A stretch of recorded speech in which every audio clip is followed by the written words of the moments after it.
ce soir, nous sommes à Boaké, au Queen's Restaurant, au quartier Kennedy.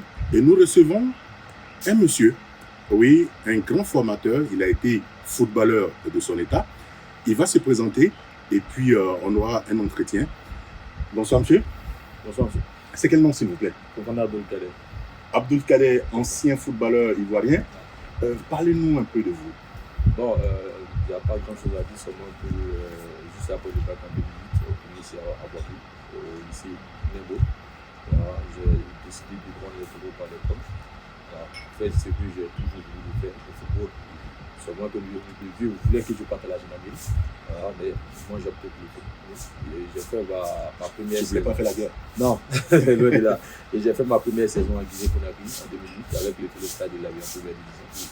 Voilà, et ensuite, en 2009, je suis allé en Gambie, où j'ai fait 2 saisons avec le CV Football Club. Voilà, et de là, j'ai fait une année expérimentale au Cap-Vert. Je suis revenu en Côte d'Ivoire jouer avec l'enfance sportive de Benjamin. Voilà, avant de repartir en Tunisie, les Sporting Club de Montpellier en Ligue 2, où j'ai fait 2 saisons. Et ensuite, j'ai fait 4 saisons au Soudan. Wow. Voilà, et du Soudan, j'ai terminé ma carrière au Sénégal. Wow. On pourrait qualifier de très beau parcours, hein. Félicitations, et puis félicitations quand vous êtes revenu à la base ici à Boaké. Et aujourd'hui, vous êtes formateur, vous avez une école de football. Et comment ça se passe? Quel est le nom de l'école de football? Le nom de l'école, c'est l'Académie Diaf de Boaké. Voilà, nous sommes situés au quartier Kennedy, précisément au collège Atlantis de Boaké. Et ça existe depuis combien d'années? L'Académie a été créée en 2015, précisément le 22 mars 2015, ma mémoire est bonne. Et pourquoi, après le foot, vous n'avez pas été, je veux dire, c'est vrai qu'une formation, si vous êtes formateur, ça veut dire que vous êtes coach. Ouais. Pourquoi cette école de formation? D'abord, pour quelqu'un qui a pratiqué le football, c'est très très difficile, après la carrière, d'aller faire notre métier. Forcément, tu vas rester dans le football parce qu'avec l'amour qu'on a, l'envie qu'on ressent, et puis aussi, je me dis qu'il y a une symphonie inachevée. Voilà, parce que la carrière que j'avais bien voulu, malheureusement, Dieu ne me l'a pas donné, mais je suis satisfait de la vie que j'avais voulu. Dieu a bien voulu donner. Donc je lui ai dit, mais pourquoi ne pas mettre mes différents contacts au service de mes jeunes pour lui. Voilà comment est-ce qu'avec un ami avec lequel je joue au football, voilà, nous avons décidé de créer l'Académie Diaf. Et aujourd'hui, cette académie compte combien de pensionnaires? Déjà, on a 3 catégories. On a la catégorie de 12 ans.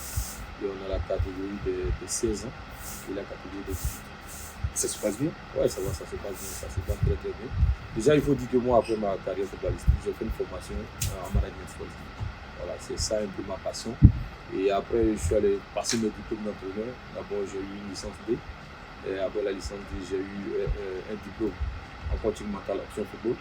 Voilà, et ensuite, je suis allé passer la licence C fédérale que j'ai obtenue il y a de cela 2 ans. Voilà, donc j'essaie de faire mon petit bonhomme de chemin, sans oublier que aussi j'ai ma structure de management. Voilà, une structure qui fait le management des joueurs et qui fait aussi l'organisation des événements sportifs. Oui. Et donc, je sais qu'il y a quelques années, hein, vous avez créé des awards. Ouais. Comment ça se passe?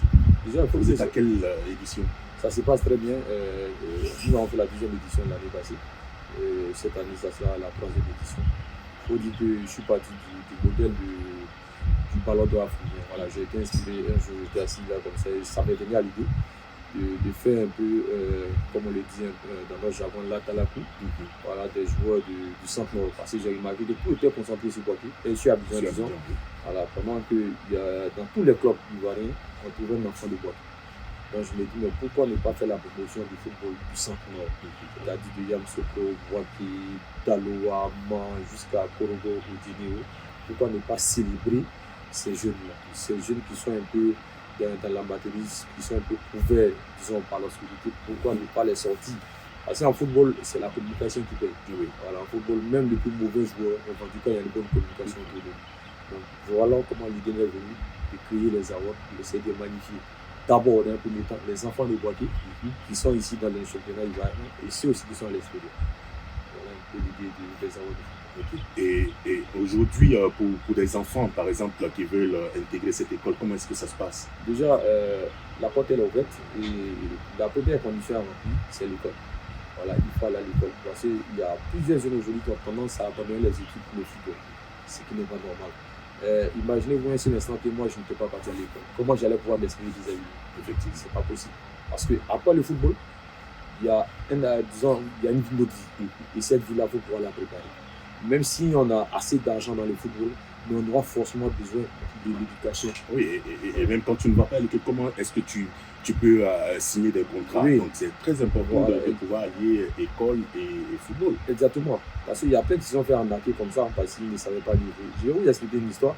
Quand j'étais en Gambie, qui est un pays anglophone, quand je suis arrivé, on m'avait montré déjà un contrat que je devais signer tout en anglais. Et j'ai demandé aux dirigeants de faire la traduction en français avant de pouvoir la signer. Mais quand ils ont fait la traduction, j'ai vu beaucoup d'incohérences et j'ai demandé qu'on change. Mais si je n'étais pas parti à l'école, si je n'avais pas eu cette ouverture d'esprit, j'allais signer et puis demain regretter. Comme l'Ivoirien le dit, tu serais tombé dedans. Voilà, donc moi je demande quand même à ces jeunes gens d'aller à l'école. Et déjà, je les suis au quotidien. Ceux qui vont à l'école, je prends déjà attache avec les différents parents et me mettre au parfum de leurs différents résultats scolaires, afin que on puisse leur donner des conseils et essayer de les booster un peu. Voilà, parce que les enfants pensent que abandonner l'école fera de toi un bon footballeur. Pourtant, un footballeur, c'est une star. Oui. Voilà, demain, quand tu mets devant les caméras ou bien à la radio, si tu n'es pas allé à l'école, comment tu peux t'exprimer? Je ne dis pas que celui qui est allé à l'école est le plus intelligent, mais l'école, quand même, vraiment, c'est quelque chose quand même de grand. C'est la base. Voilà, c'est quelque chose de grand. Donc, faut pas... Et quelles sont les difficultés que vous rencontrez aujourd'hui pour vous qui avez ces centres de formation? Est-ce que vous avez des subventions de l'État ou de la Fédération ivoirienne de football? Quels sont les différents problèmes que vous rencontrez? Il y a assez de problèmes parce que les centres de formation ne sont pas subventionnés. Déjà, ça fait plusieurs années qu'aujourd'hui, les centres de formation n'ont pas de championnat en Côte d'Ivoire. Donc, c'est un investissement à fond propre. Voilà, ça peut aboutir comme ne pas aboutir. Déjà, au football, ce sont des projets à long terme. Voilà, celui qui vient au football, qui fait un projet à court terme, il va tout droit dans le but. Et le football aujourd'hui, c'est vrai, c'est un chantier qui est très vaste. Il y a assez d'argent, parce qu'on parle des contrats aujourd'hui faramineux, il y a assez d'argent, mais c'est un gros investissement. D'abord, c'est un don du soi, et aussi c'est un investissement financier vraiment colossal qui ne dit pas son nom. Il faut acheter les ballons, il faut trouver un bon terrain d'entraînement, il faut payer le matériel. Souvent, les enfants qui viennent dans ces centres de formation qui sont pour la plupart issus des familles d'émis. Donc là, il faut pouvoir les soutenir, il faut pouvoir les apporter un encadrement. Parce que si on essaie de voir un peu l'historique du football, ce sont les enfants des familles démunies qui savent jouer au football. Effectivement. Voilà. Et là, ils ont assez de problèmes parce que souvent les parents disent non, l'enfant, c'est mon seul garçon, il doit essayer de m'aider. Bon, l'enfant peut abandonner le football.